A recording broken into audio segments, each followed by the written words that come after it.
Hey, and welcome to Smart Office, weekly tips and tricks to work around Microsoft Office applications.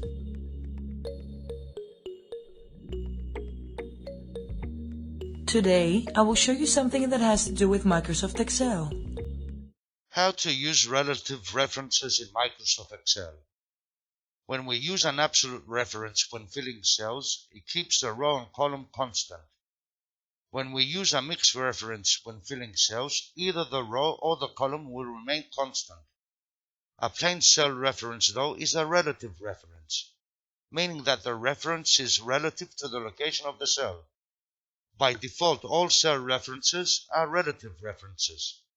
When we copy them across multiple cells, they change according on the relative position of rows and columns.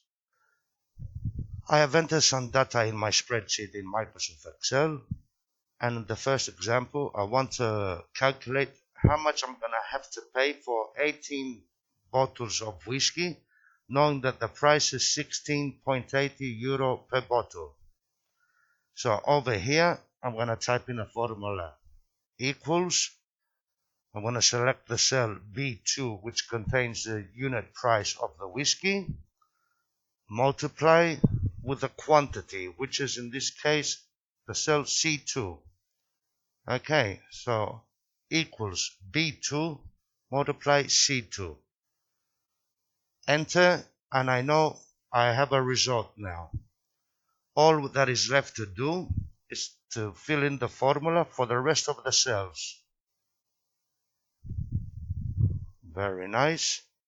I have a result for the Bacardi, and if I double click in the formula here, I can see that the cell B4, which is Bacardi, is being multiplied with the cell C4, which is the quantity of the Bacardi. Say that we made a mistake and we ordered 14 bottles of gin. If I just change the data in the cell, automatically the cell which depended on the data in the cell C5 will be updated. This is a relative reference. A reference depends on the location of each cell. So we just fill in the formula and that is it. Again over here. I have some employees. I know that Philippos worked for 5 hours and he gets paid 11 euro per hour. All I need to do is go into the cell D11 where I want the result of the formula to appear. Equals. I select the cell B11. Multiply with the rate C11, which is for Philippos. Enter, and he will get paid 55 euro. Again, at the bottom right corner of the cell where I have a result, I click with my mouse and I fill in the formula for the rest of the cells, and there we are, we have a result. Said that we made a mistake and Anastasios worked for 9 hours. I just enter the number 9, and once I hit the enter button, the amount that he will get paid will change also, as shown here.